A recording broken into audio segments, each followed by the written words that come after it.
Tell them the story. Tell them the story. So we talking about rumors, right? Yeah. And we, when you Google his name, there's a rumor that pops up that he was Diddy's boy toy. Oh shit! Right. Wait, so this is so Charlamagne said it's not true, but I told after he brought up the stuff with you, I said, you know what 50 gonna say when he meets you. Oh no, I don't know that was going on. Speaking of, in particular, Netflix docuseries that you've been working on, Diddy Do It. Right. You've been saying for years that you feel you knew Diddy's character. Right. Yet you said you weren't a part of that lifestyle, you weren't going to the parties. So what makes you so absolutely sure that these kinds of allegations that we've seen against him are true? Well, I'm surprised by the allegations, as surprised as everyone else is. Like, I didn't make the allegations. I didn't tell people to say these things.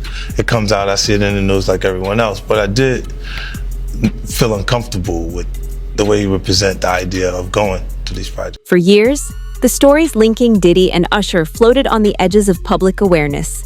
Half heard, shrugged off, and treated as fleeting gossip.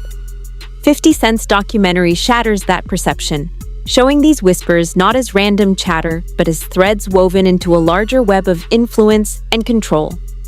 What once seemed incidental now emerges as a deliberate pattern, shaped by power, access, and carefully curated memory.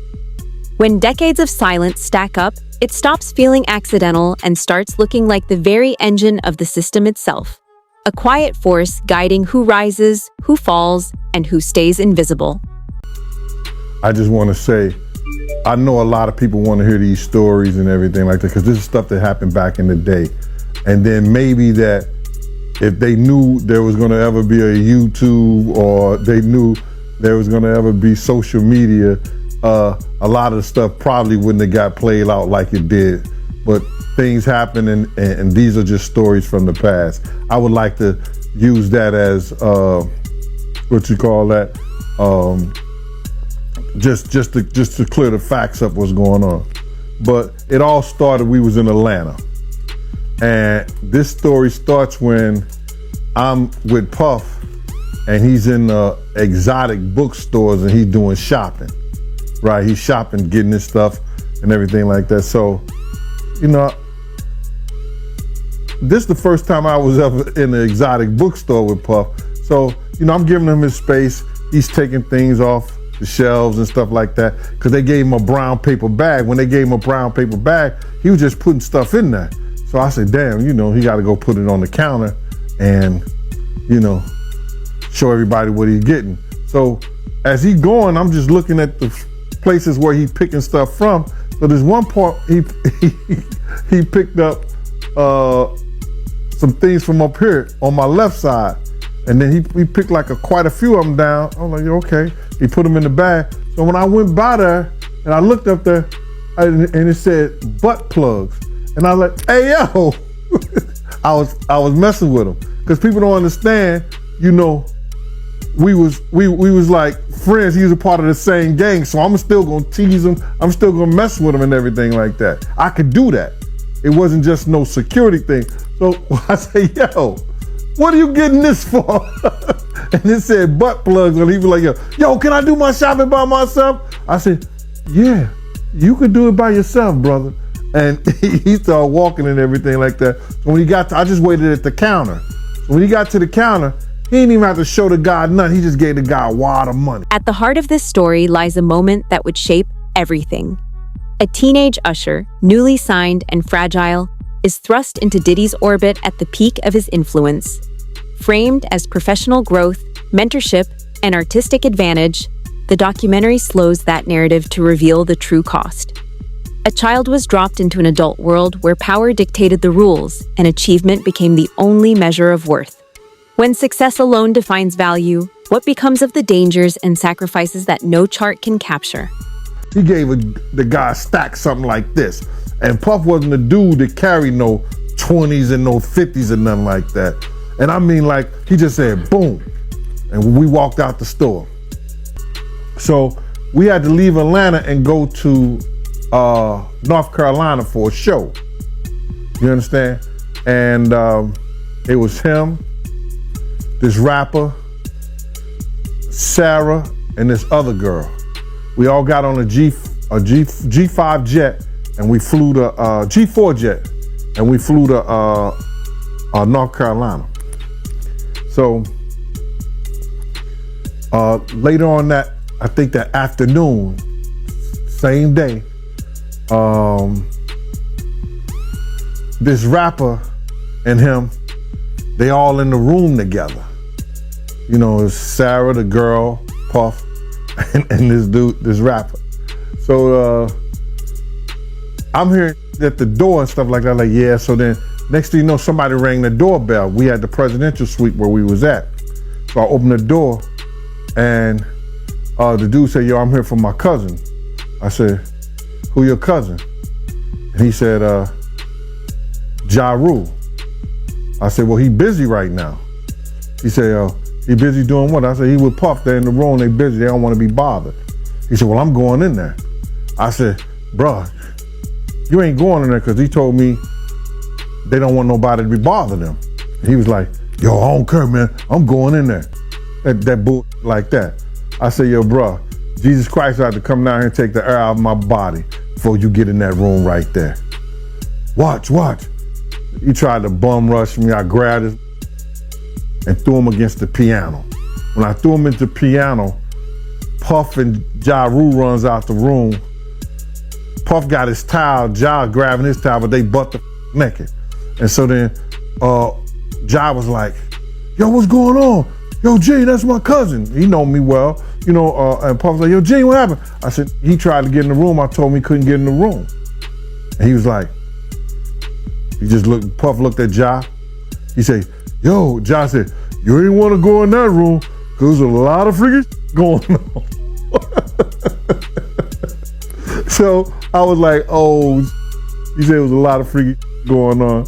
So that was basically that story, man. You know what I'm saying? They went back in the room.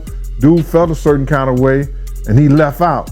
So I seen them at the concert the next day, and they tried to, you know, form up against me. But my man Frank was like, I told my man Frank, I was like, yo, Frank, put yourself in that position.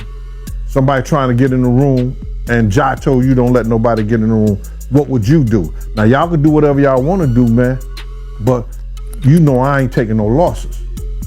He said, yo, you good, and that was it. Bruh, when Ja said, you don't want to come up in there, a lot of freaky stuff is going on. You got to use your mind. What they was doing with those butt plugs. Right.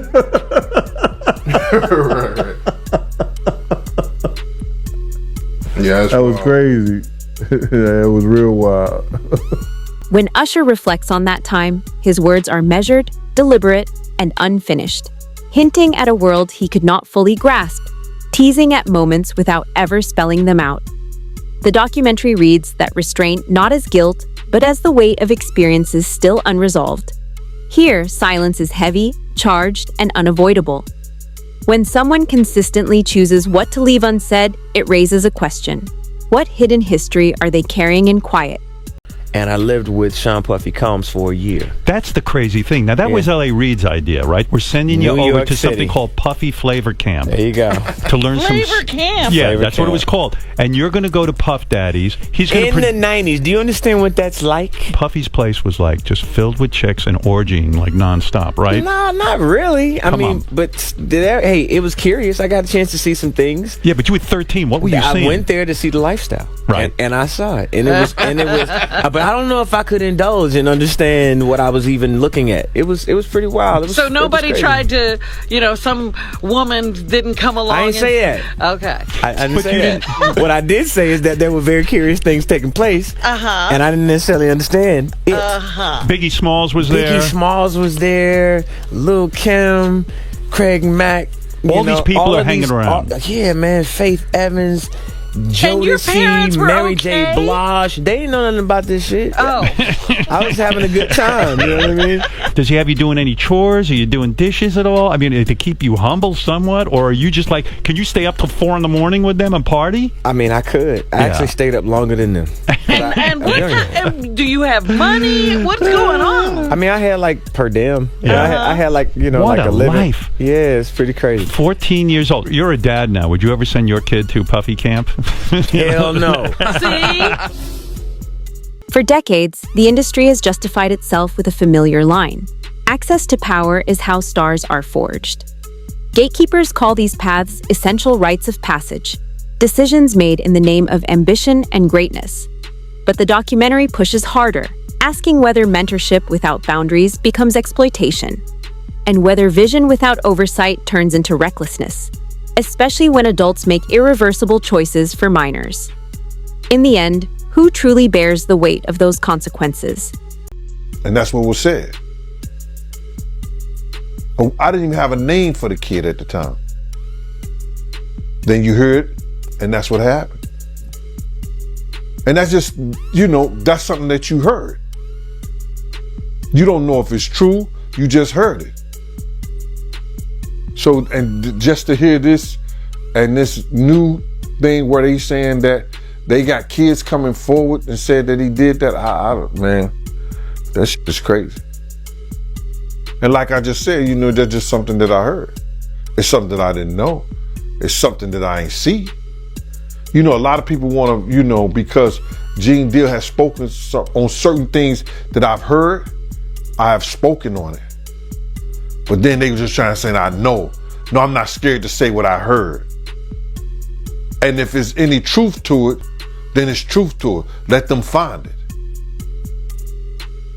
Things that I've saw or things that I've witnessed and been a part of, I've said it. I'm not afraid to say what I saw or what I didn't see. A lot of people want to make up shit. I don't make up things.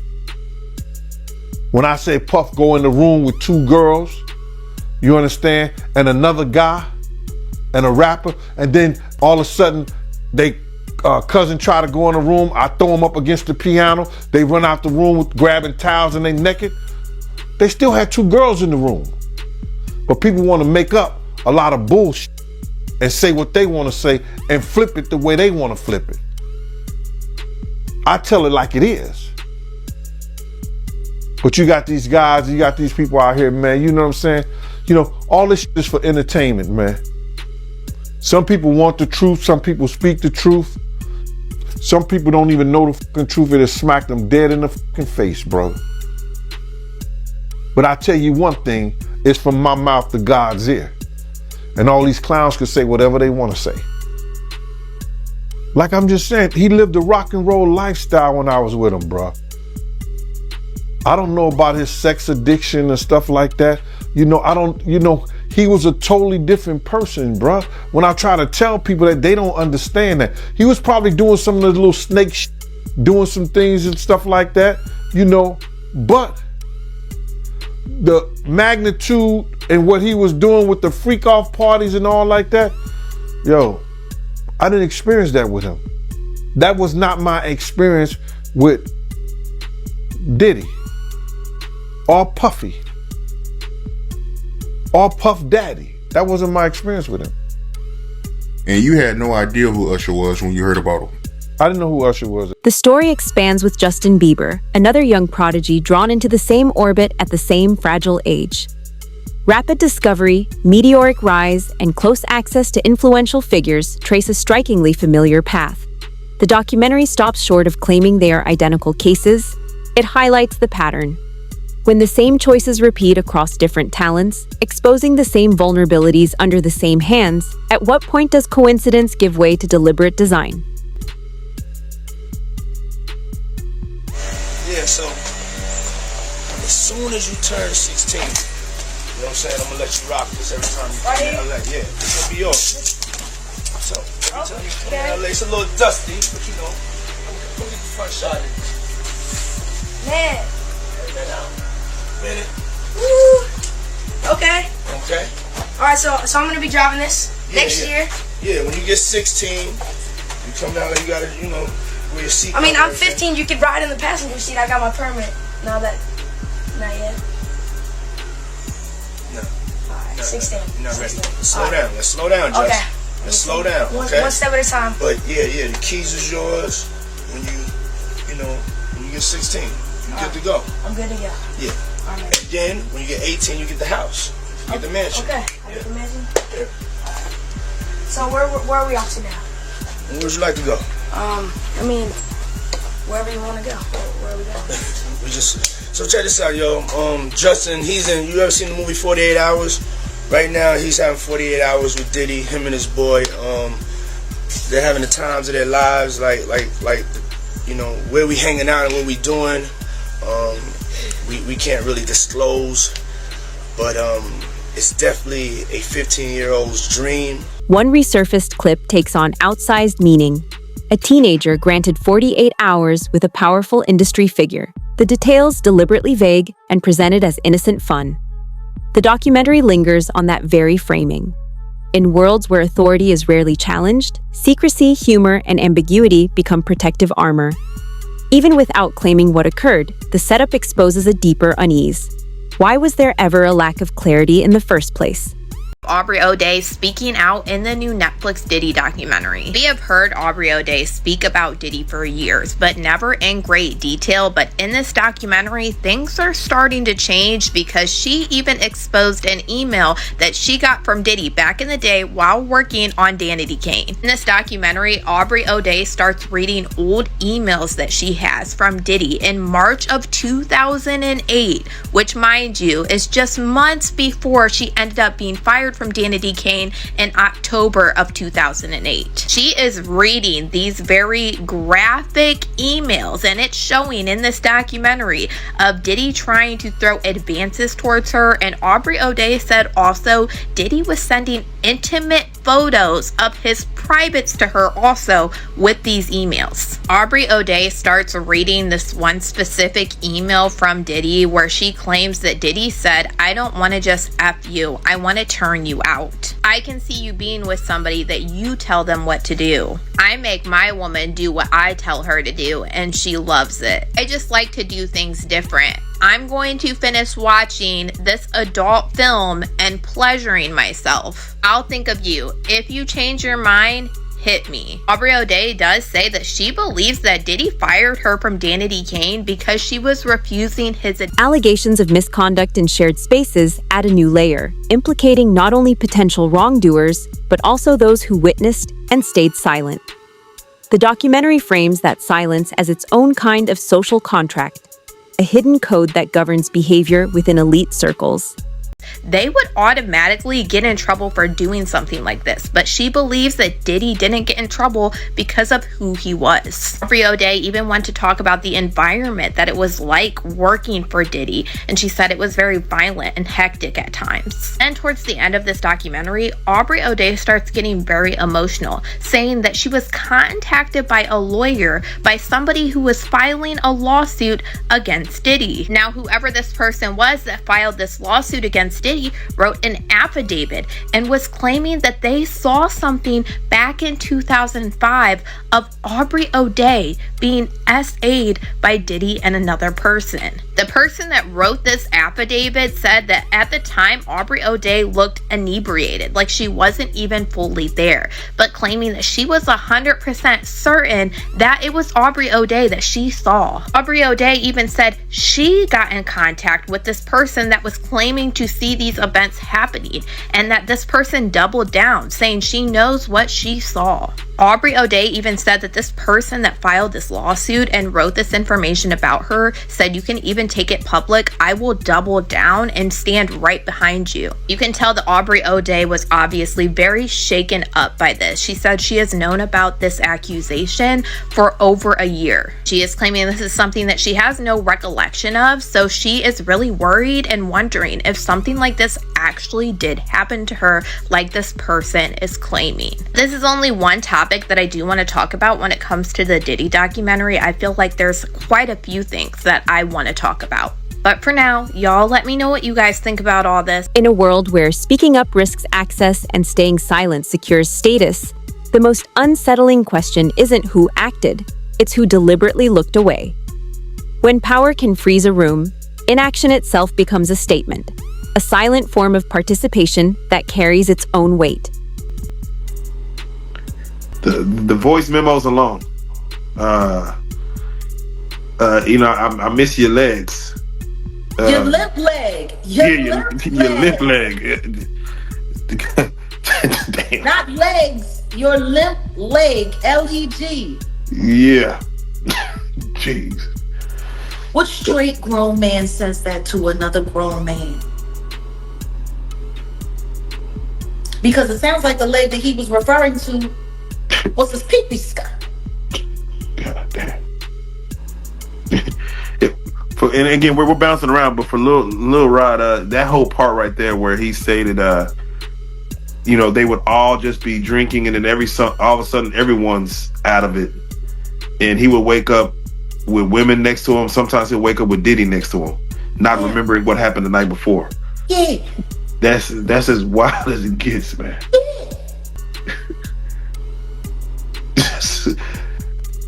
There's so much left unsaid. Just wake up with Diddy next to him. Wake up sore.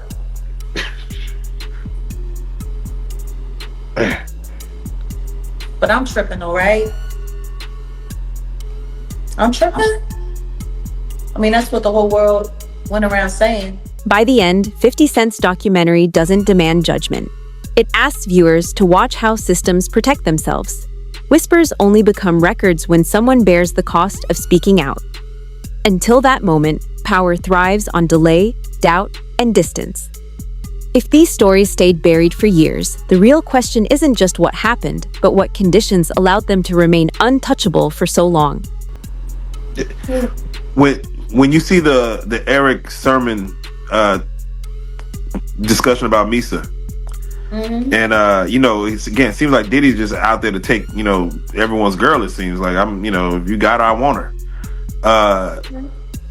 For the situation where they say he was trying to shape Misa into his mother, can you see that? Like, yeah, with the blonde hair and and all of that. I mean,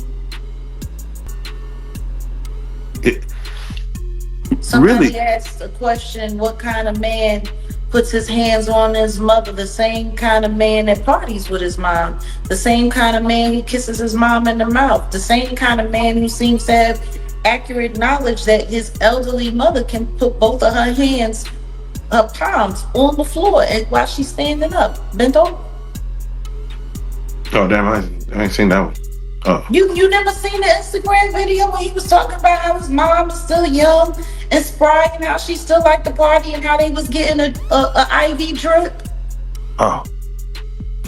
Damn. And she was kissing him in the mouth on the video and it was like, yeah, my mom can bend over and touch the floor with her palms. No. It's a very, very, very weird relationship. Multiple voices in the documentary paint an industry where speaking out comes with unspoken consequences. Careers hinge on connections, and connections hinge on discretion. No overt threats are needed. This system operates through tacit understanding. When the price of truth is everything, who can realistically afford to pay it?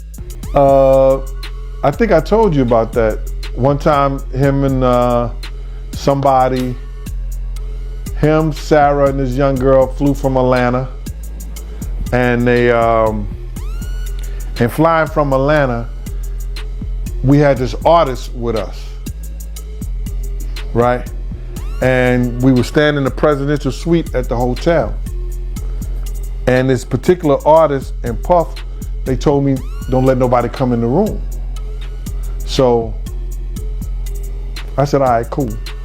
So I propped my chair by the room door while they went in.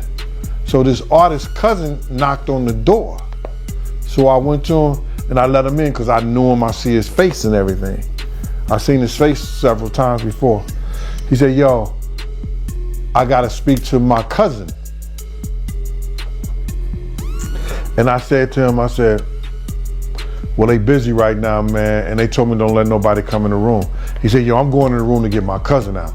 And I said, bruh, you ain't going in the room to get your cousin out. They told me nobody could go in the room. So he said, I don't care who you are, what you doing like that. I'm going to get my cousin. He went to go and try to open the room. I grabbed his ass, joked him up, and slammed him on the piano. And the next thing you know, Puff and this artist run out the room naked. And so then I said, I see the artist trying to grab a towel. Puff didn't give a shit. And the artist like, yo, what's wrong? What's going on? What's going on? He like, yo, G, that's my cousin. And I was like, yo, my man, he was trying to get in the room, and y'all told me don't let nobody else come in, let nobody come in this room. Jesus Christ gonna have to come take the Puff. No, Jesus gonna have to take the air out my body if anybody coming in that room. And Puff just looked at the artist, and the artist said, you ain't wanna come up in there? It was a lot of freaky shit going on. That was it. And I ain't telling you the artist's name. Oh man. So you ain't gonna tell the artist name, yo? You ain't wanna come up in there? Cause it was a lot of freaky shit going on. Was it a rapper or a singer? It was a rapper. A rapper that probably do a little singing too. And that's all I'm gonna say. A central thread of the documentary is progression. How stories evolve from whispers to testimony, from allegation to documented record. Not every claim is accepted as fact, but none are ignored without scrutiny. The film asserts that accountability starts not with certainty, but with the courage to investigate. When institutions move only after the damage is public, what does that say about the system itself? Considering suing Netflix over 50 Cent's Diddy documentary. Right before this documentary dropped, Diddy actually sent a cease and desist to Netflix over this documentary, claiming that the videos they got once again were stolen. Diddy is not happy that these private videos, especially the ones of him talking to his lawyers, are out on this Netflix documentary for everybody to see. But Netflix hit back to these statements, claiming that they basically got this video footage legally from the person that was filming Diddy during this time. And a lot of people are confused on why Diddy was even recording things like this in the first place. Diddy claimed that this was all video footage that he had somebody record of him because he was going to use it to produce something of his own. Now watching all of these different video clips from this footage that Diddy was having recorded of himself, it's very clear that he was trying to use these videos, or he was going to push a PR narrative to make himself look better. All of this video footage was before Diddy's arrest, but they had already raided his house. He was already getting hit with tons of lawsuits during this time, but it was right before he was actually indicted. When he was sued by Don Richard, in these video clips, he was having people look for old interviews where Don Richard was talking good about him. And he kept saying in these clips that he needed to control the narrative because the biggest thing was media. And I think that this is one reason why Diddy probably didn't want these video clips out now, because this can actually be used against Diddy in Don Richard's lawsuit, which is still active right now. I'm not gonna lie, I was even more shocked that Diddy was having somebody record him calling Kalina Harper,